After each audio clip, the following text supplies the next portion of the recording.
사무엘하 24장은 사무엘 상하 전체를 이제 정리하고 마무리하는 장이라고 할 수 있습니다.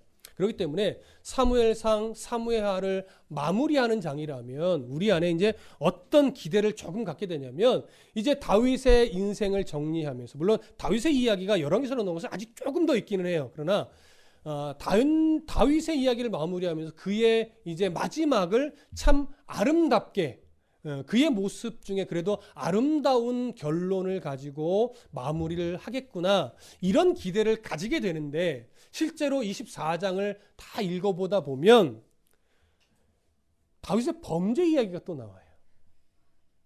또 하나님께 벌받는 이야기가 나와요. 그렇게 이게 마무리가 되는 건가 아닌가 하면서 마무리가 돼요. 다윗의 어떤 아름다운 에피소드로 마무리가 되어야 할 것 같은데 그렇게 되지 않습니다. 그래서 왜 이 마지막 장까지도 다윗의 잘못과 하나님의 징계, 이런 모습으로 결론을 맺는가, 이것을 우리가 이제 오늘과 다음 시간에 걸쳐 두 번에 걸쳐서 이제 최종적으로 정리를 할 것입니다. 먼저 24장 1절을 함께 보겠습니다. 24장 1절 시작. 여호와께서 다시 이스라엘을 향하여 진노하사 그들을 치시려고 다윗을 격동시키사 가서 이스라엘과 유다의 인구를 조사하라 하신지라. 자, 이 구절 첫 스타트가 이렇게 돼요. 여호와께서 다시 이스라엘을 향하여 진노하사. 자, 일단 하나님의 진노가 나옵니다. 하나님의 진노는 결코 가볍지 않습니다. 그렇죠? 근데 진노라는 표현을 하는데 하나님의 진노가 지금 누구를 향해 있어요? 이스라엘을 향해 있어요. 여러분, 무슨 이유인지는 모르지만 하나님의 진노가 이스라엘을 향해 있다라고 하는 것은 이스라엘 백성들이 하나님의 진노를 받을 만큼 어떠한 행위가 있다는 거예요. 악한 행위가 있다는 거죠. 그 악한 행위가 어떤 내용을 가지고 있는지는 알 수 없지만 하나님의 진노를 살 만큼 악한 행위를 하는데, 하나님 그 악한 이스라엘의 행위에 대해서 진노할 때 이런 표현이 덧붙여요. 다시. 여러분, 다시라는 표현은 어떤 의미입니까? 이전에도 하나님의 진노를 받을 만한 어떤 일이 있었다라고 하는 것이죠. 그래서 그때도 어떤 하나님의 진노하심이 있었는데 정신을 못 차리고 또 다시 하나님의 진노가 이스라엘을 향하게 되었다, 이런 의미가 되는 거예요. 자, 그렇다면 다시라고 하는 것은 이전에 있었던 어떤 하나님의 진노일까요? 단정해서 말하기는 조금 어려운 면이 있으나 보편적으로 학자들이 인정하는 것은 뭐냐면, 우리가 사무엘하 21장에 가면 어떤 사건이 있었죠? 이스라엘에 3년 동안 연속된 기근이 있었어요. 근데 그 기근이 원인이 누구였습니까? 사울 때문이었어요. 그래서 이전에 사울이 하나님 앞에 범죄한 것을 가지고 누가 그것에 대한 책임을 지게 한 거예요? 하나님이 세우신 다윗이 이스라엘의 왕으로서 그 책임을 지게 함으로 말미암아 이스라엘이 다시 하나님의 긍휼하심 속으로 들어갈 수 있게 된 거예요. 그러니까 그 사건, 그때도 하나님의 큰 진노가 임했었지만 하나님이 다윗을 통하여 그 진노가 넘어가게 하나님 은혜를 베풀어 주셨습니다. 그런데 지금도 여전히 그때처럼 하나님이 큰 진노를 내릴 만한 사건이 있었단 얘기예요. 그래서 이스라엘을 향해서 진노를 하나님 하셨는데, 직접적으로 이스라엘에게 진노를 먼저 내리지 않고 그 진노가 누구를 통해서 시행되게끔 하나님이 연결을 하냐면 다윗을 통해서 진행되게끔 연결을 합니다. 이 부분을 오늘 우리가 해결해야 되는데, 이어지는 내용을 보세요. 여호와께서 다시 이스라엘을 향하여 진노하사라고 하면서 그 다음에 그들을 치시려고, 여기 그들이 누구겠습니까? 이스라엘이죠. 이스라엘 백성들을 징계하려고 어떻게 했다고 하냐면 다윗을 격동시키셨대요. 다윗을 격동시켜서 무엇을 하게 했냐면 가서 이스라엘과 유다의 인구를 조사하게 했대요. 그러니까 이것을 지금 1절의 문장만 가지고 보면 하나님이 이스라엘을 향하여 어떤 행위 때문에 진노하셨는데 이것으로 인해서 이스라엘을 징계하려고 다윗의 마음을 막 흔들어 가지고 인구조사를 시켰다라고 여겨지는 거예요. 그러니까 다윗은 그럴 의지가 없었는데 하나님이 억지로 다윗의 의지를 잡고 흔들어서 인구조사를 하게 만들었다. 이렇게 여겨져요. 근데 그렇게 되면 사실은 하나님이 뭔가 문제를 만드는 사람처럼 여겨지잖아요. 여러분 병행구절과 좀 비교해 봐야 됩니다. 병행구절이 어디냐면 역대상 21장 1절이에요. 그럼 한번 가보실까요? 역대상은 사무엘상하, 열왕기상하 다음에 역대상입니다. 역대상 21장으로 가보겠습니다. 역대상 21장 1절.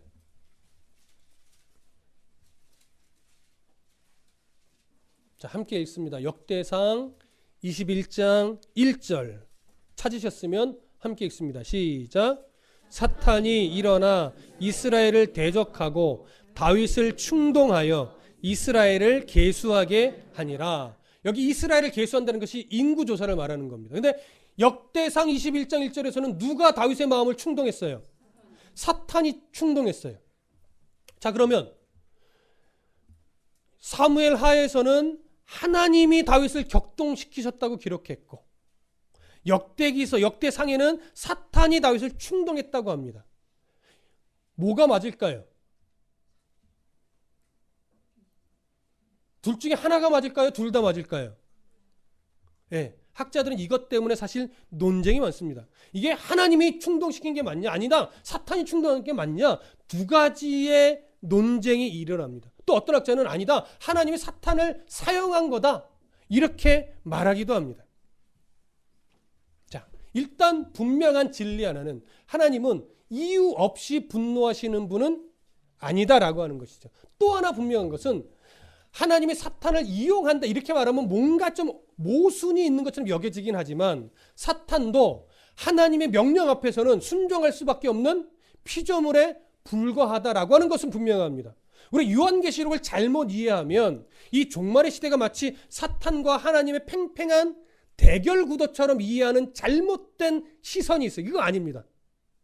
종말은요, 사탄과 하나님의 팽팽한 대결이 절대 아니에요. 그렇게 보시면 안 됩니다.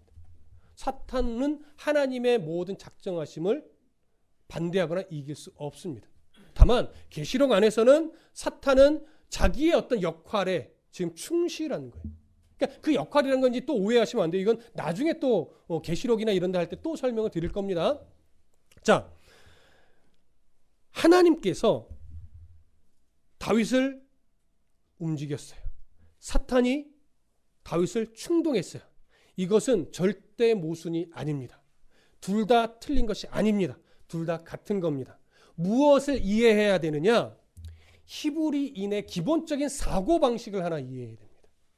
히브리인들, 유대인들의 사고방식 안에는 뭐가 있냐면 하나님이 허용하심으로 말미암아 일어나는 발생하는 일은 결국 하나님께서 그것을 행하시는 것과 똑같다라고 하는 사고 체계가 있습니다. 그럼 보십시오. 하나님께서 사무엘에서 하나님이 행하신 것처럼 표현되고 있고 역대기에서는 다윗이 충동질했다라고 이야기를 합니다. 그러면 이것을 히브리인의 사고 방식으로 바라보면 어떻게 되는 거예요? 사탄이 다윗의 마음을 충동질해서 인구조사를 하게 미혹할 때 하나님이 그것을 막지 않고 어떻게 하신 거예요? 그냥 놔두신 거예요. 1차적으로는 이런 이해를 가지셔야 돼요. 그러니까 결과적으로는 누가 시킨 거나 마찬가지예요. 하나님이 다윗으로 하여금 인구조사를 하게 한 것과 마찬가지게 되는 거예요. 그럼 이것은 이 문제를 하나님께 돌리는 건 아니에요. 하나님이 왜 다윗이 사탄의 충동질에 의해 인구조사를 하려고 할 때 하나님이 왜 막지 않으셨는가? 이걸 봐야 되는 것이죠. 이전에 하나님은 다윗의 마음을 붙잡아 주셨을까요? 안 붙잡아 주셨을까요? 이전엔 붙잡아 주셨죠. 그가 어긋난 길로 가려고 하면 또 선지자를 보내서 바른 회개를 하게 하고 돌이키게 하고 때로는 다윗도 깨닫지 못하는 여러 상황 속에서 다윗이 올바른 판단을 할 수 있도록 섭리도 해주셨을 거예요.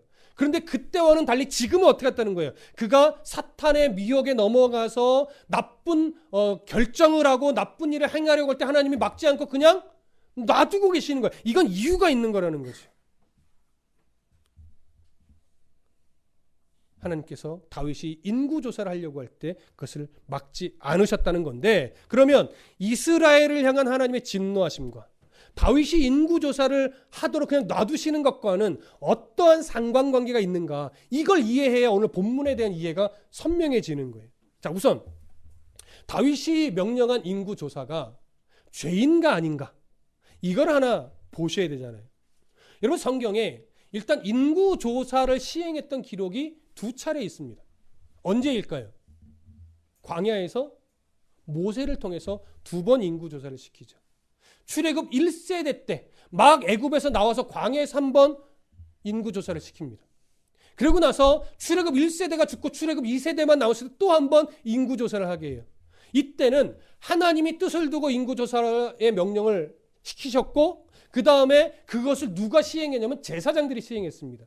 그때 크게 하나님이 인구조사 명령을 시킨 건 크게 2가지 이유입니다. 첫 번째는 뭐냐면, 하나님께서 이스라엘 그 백성들을 하나님께서 지키고 인도하신다라고 하는 것. 그래서 이스라엘이 내가 너희들의 민족을 창대하게 해주겠다라고 하는 그 말씀이, 그 언약을 하나님 지켜내셨다라고 1차적으로 보여주는 거예요. 그래서 민족을 이룰 만큼 인구가 이만큼 번성했음을 확증하여 보여주기 위해서 인구조사를 시켰죠. 그리고 2번째 인구조사를 하면서는 뭐예요? 내가 그 언약을 지금도 여전히 신실하게 지켜가고 있다라고 하는 것. 그러면서 하나님께서 이스라엘의 민족을 구속하는, 그래서 어떤 그들을 하나님께서 샀다라고 하는 것을 보여주면서 대속하게 하는 차원에서 또 인구조사를 시킵니다. 이렇게 하나님은 자기 백성이라고 하는 표현을 그들에게 보여주기 위해서 이스라엘에게 인구조사 명령을 시키고, 이것에 대한 시행을 제사장이 하죠. 근데 지금은 하나님의 뜻과 상관없이 누가 명령을 내려요? 다윗이 명령을 내려요. 누가 이 인구조사를 시행해요? 사령관들, 군인들이 이 인구조사를 시행합니다. 그렇다면 다윗은 어떠한 목적을 가지고 인구조사를 시켰을까요? 그 힌트가 몇 절에 있냐면 10절이 아니고 쭉 보시면 15절 보십시오.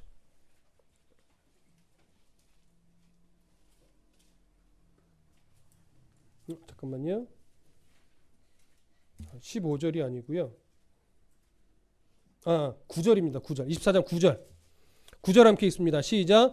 요압이 백성의 수를 왕께 보고하니 곧 이스라엘에서 칼을 빼는 담대한 자가 80만 명이요 유다 사람이 50만 명이었더라. 인구 조사라고 그 인원수를 보고할 때 무엇을 강조해요? 칼을 빼는 자. 그러니까 지금 다윗의 인구 조사의 목적은 뭐예요? 전쟁에 나갈 수 있는 군인의 숫자를 헤아리는 게 1차 목적이라는 것을 알 수 있습니다. 군인의 숫자를 계수한다는 건 어떤 의도일까요?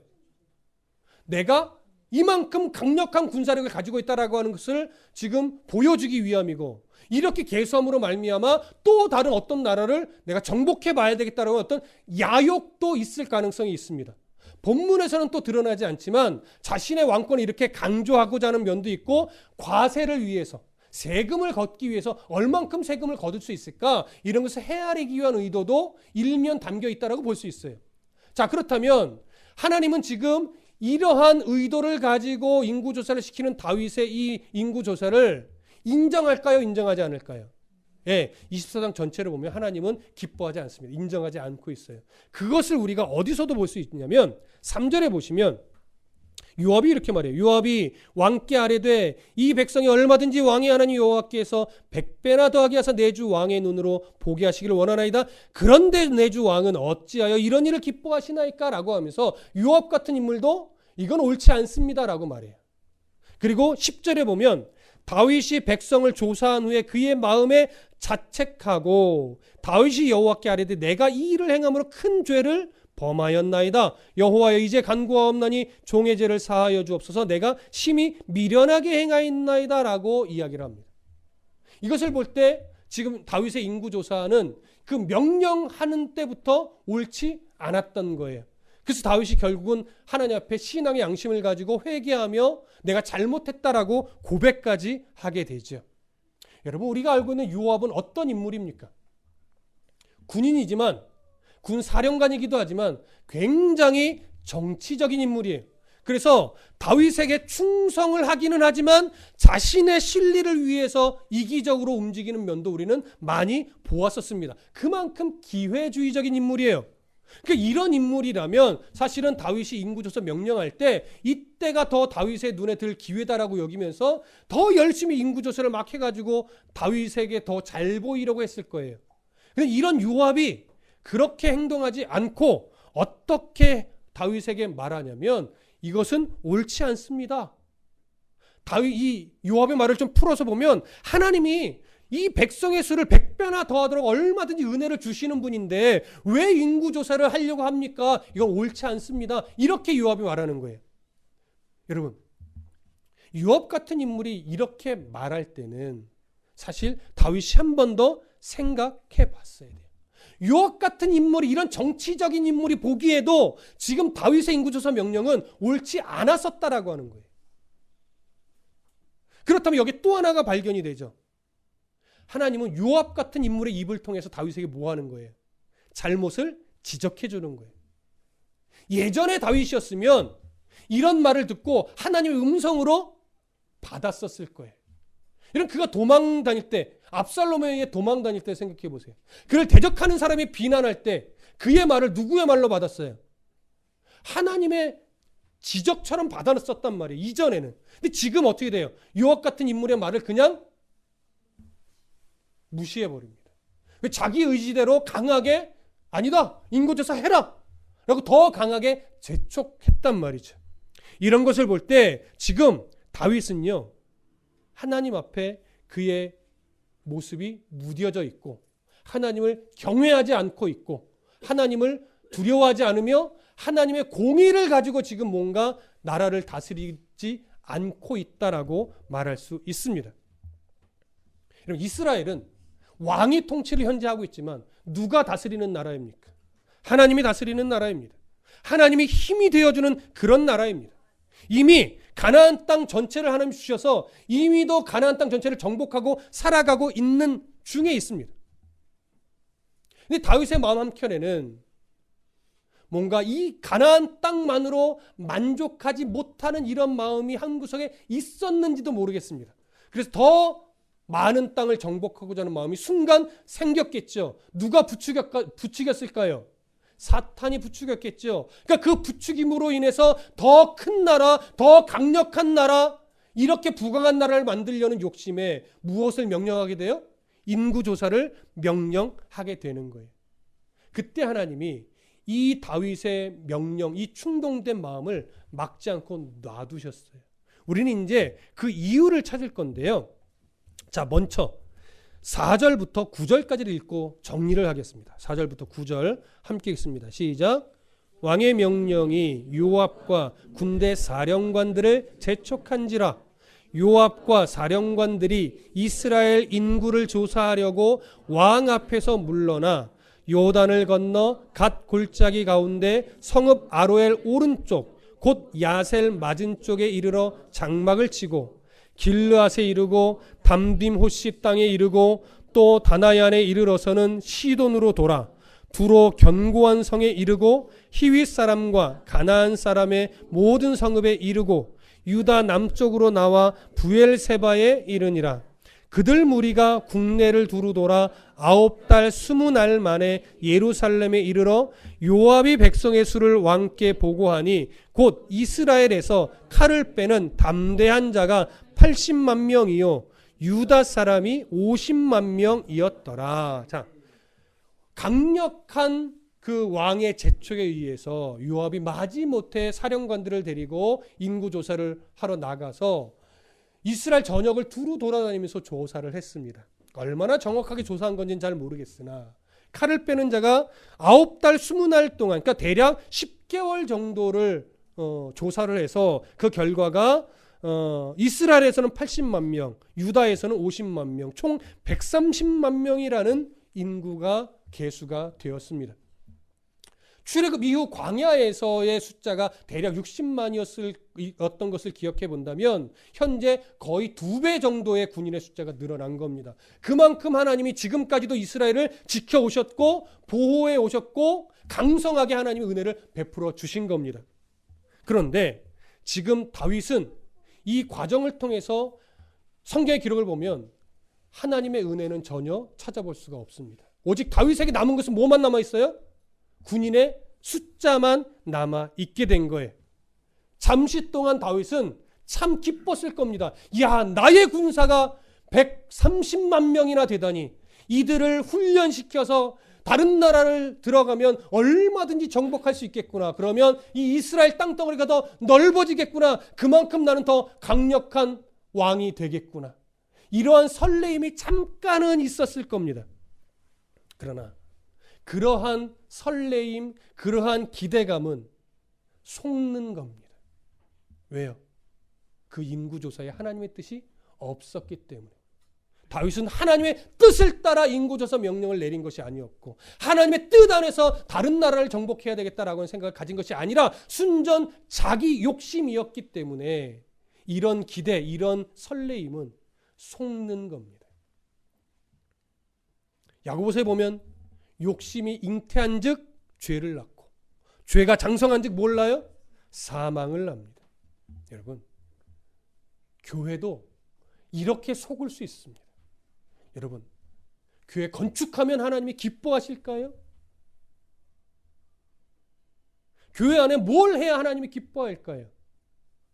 여러분, 교회가 뭘 하면 하나님이 기뻐하실까요?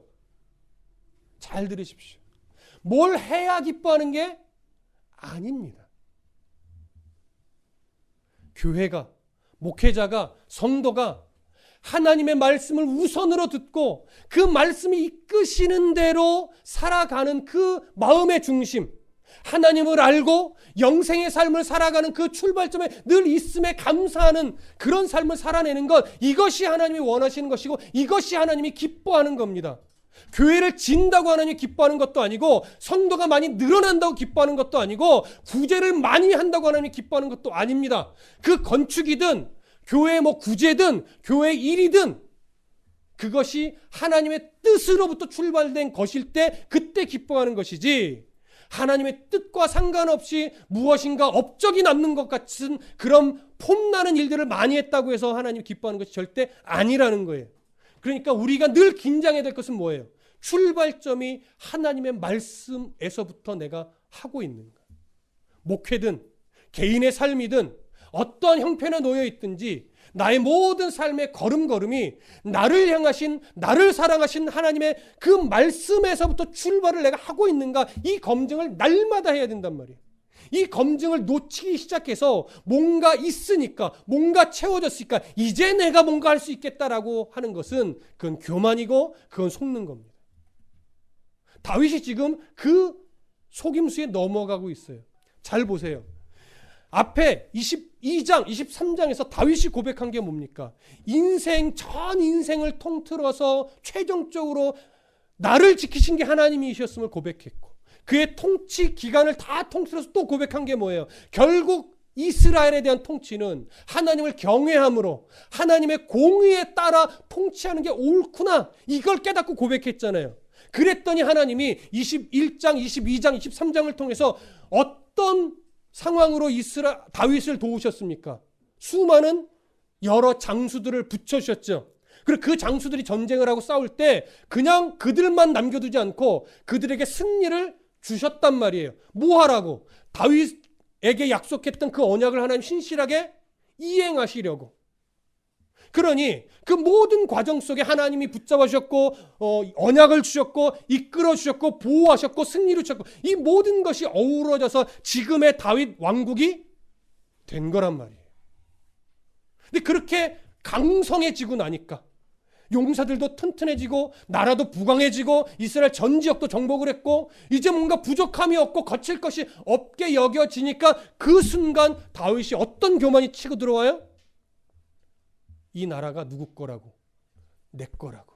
왜 이 나라가 이렇게 강력해졌어요? 내가 열심히 잘 통치해서 내 공로가 되어버리는 거죠. 내 공로가 되어버리니까, 내 것이 되어버리니까 그것이 이제는 어떻게 자꾸 나가려고 해요? 내 것을 더 넓히고 나를 더 높이고 하나님의 뜻과 상관없이 자꾸 나만 생각하는 거예요. 그럼 이제 보십시오. 이걸 전제로 해서 하나님은 지금 이스라엘에 징계를 하려고 합니다. 그런데 다윗의 이 인구 조사를 막지 않고 그냥 놔두시면서 다윗을 통해서 이스라엘을 뭐 하려고 해요? 징계하려고. 다윗이 이스라엘 징계하는 것이 아니에요. 다윗의 범죄를 더 큰 이유로 삼아서 이스라엘을 징계하려고 하는 거예요. 왜요? 잘 들으십시오. 이스라엘은요, 신정 국가예요. 이스라엘 백성의 죄는 결국 누구의 죄입니까? 왕의 죄예요. 다윗 왕의 죄예요. 또 거꾸로 다윗 왕의 죄는 결국 누구의 죄입니까? 이스라엘 백성의 죄예요. 왜요? 이스라엘 백성의 대표로 왕을 하나님이 세워 주신 것이기 때문에. 그럼 이제 그 연결선상에서 보십시오. 이스라엘이 왜 하나님 앞에 하나님의 진노를 받을 만큼 지금 악한 모습을 갖게 되었을까요? 다윗이 뭘 놓쳤기 때문에? 하나님의 경외하는 마음과 하나님의 공의를 가지고 통치하는 이 태도를 잃어버리니까 그 영향력이 고스란히 누구에게 갈까요? 이스라엘 백성에게 가는 겁니다. 그러니까 지금 이스라엘 백성의 이 죄악은 누구 때문인 거예요? 다윗 때문인 거예요. 또 거꾸로 다윗이 하나님의 마음을 놓치고 인구조사를 시행하면서 자기를 높이려고 하는 것은 또 누구 때문이에요? 백성들이 하나님을 바라보지 못한 이유 때문이에요. 유기적으로 묶이는 겁니다. 그럼 보십시오. 교회가 목사만 잘해서 됩니까? 아니죠. 성도만 잘해서 됩니까? 아니죠. 같이 하나님 말씀 앞에 같이 서서 같이 가는 거예요. 목회자가 말씀 앞에 서는 바른 태도를 잃어버릴 때 성도가 말씀 앞에 바르게 설 수 없습니다. 성도가 말씀에 관심을 갖지 않고 하나님 말씀 중심으로 살아가는 태도가 전혀 없다면 목사도 바르게 설 수 없습니다. 그러니 성도의 잘못은 목사의 잘못이며 목사의 잘못은 성도의 잘못인 거예요. 같이 가는 거예요. 같이 정신 차려야 되고 같이 힘을 모아야 되고 같이 하나님을 바라보는 싸움을 같이 해야 돼요. 그러니 목사의 입에 말씀으로 충만하지 않으면 성도의 입에 말씀이 충만할 수 있을까요? 목회자의 입에 찬양이 충만하지 않으면 성도의 입에 찬양이 가득할 수 있을까요? 아닌 거예요. 목사가 말씀을 연구하는 일에 게으르면 성도가 하나님의 말씀을 깊이 들을 수가 없어요. 하나님에서 깊이 못 들으면 하나님에 대한 이해가 잘못될 수도 있는 거예요. 그러면 은혜가 없어요. 목회자의 목회에 하나님의 말씀만 남아야 되는데 말씀이 남지 않고 성도의 숫자가 남고 교회 재정이 남고 교회 건물만 남으면 그건 이미 영적으로 교회가 병든 것이고 성도가 병들어가는 겁니다. 은혜가 사라집니다. 감사가 사라집니다. 기쁨이 사라집니다. 목회자나 성도나 이런 말씀으로 사는 것이지 건물로 사는 것도 아니고 숫자로 사는 것도 아니고 재정으로 사는 것 아닙니다. 우린 늘 은혜로 살아가는 겁니다. 은혜 아니면 살아갈 수 없습니다. 그래서 목사의 입에 말씀이 충만해야 되고 찬양이 충만해야 되고 기도가 충만해야 돼요. 그 영향이 고스란히 누구에게 물려가요? 성도에게 가는 거예요. 그래서 종종 이런 말씀을 어른들이 하더라고요. 성도는 목사를 닮는다. 네. 이상하게 그렇게 돼요. 그렇죠? 그러니까 목사가 늘 정신을 차리고 깨어 있어서 말씀 앞에 자신의 삶을 내어드리며 교만하지 않으려고 몸부림치고 말씀대로 살려고 몸부림치고 말씀이 주신 은혜에 젖으려고 몸부림치면 결국 그 영향이 영적 영향이 성도들한테 가요. 그래서 성도들도 말씀을 소중히 여기고 말씀을 읽으려고 하고 말씀 앞에서 나의 삶을 내어드리려고 하고 늘 찬송하려고 하고 어떤 상황 속에서도 기쁨과 감사를 잃어버리지 않으려고 하고 그렇게 함께 가는 거예요. 지금 왜 이스라엘을 하나님이 징계하려고 한다고요? 결국 이스라엘의 범죄 때문인데 그 범죄는 결국 어디서부터 하나님이 보시는 거냐면 다윗 왕이 하나님을 경외하는 것을 놓치고 있고 공의로 이스라엘을 다스리는 것에 실패하고 있기 때문에 바로 그것을 드러내 보여주는 겁니다. 이스라엘은 왕이든 백성이든 하나님 말씀 안에 한 공동체예요. 한 교회도 결국 목회자나 성도가 따로 가는 것이 아니라 믿음의 한 가족이요, 믿음의 한 공동체예요. 그래서 우리가 늘 말씀 앞에 함께 깨어서 서로 말씀을 놓치지 않으려고 애쓰셔야 되는 겁니다. 이러한 가치, 이러한 소중함을 잃지 말고 2020년도는 더 우리들의 입술에 파수꾼을 세워서 말씀으로 채우고 찬송으로 채우고 기도로 채워서 우리 입술에서 엉뚱한 말이 나갈 새가 없이 오직 말씀으로, 오직 찬양으로, 오직 기도로 입술을 채우고 마음을 채워서 그 영향력이 저를 통해서 여러분들에게 가고 여러분들을 통해서 자녀들에게 가고 우리 교회를 통해서 이웃에게까지 그 영향이 흘러갈 수 있도록 그럼 믿음의 삶 잘 살아내 주시기를 또 잘 결단해 주시고 실천해 주시기를 간절히 부탁합니다.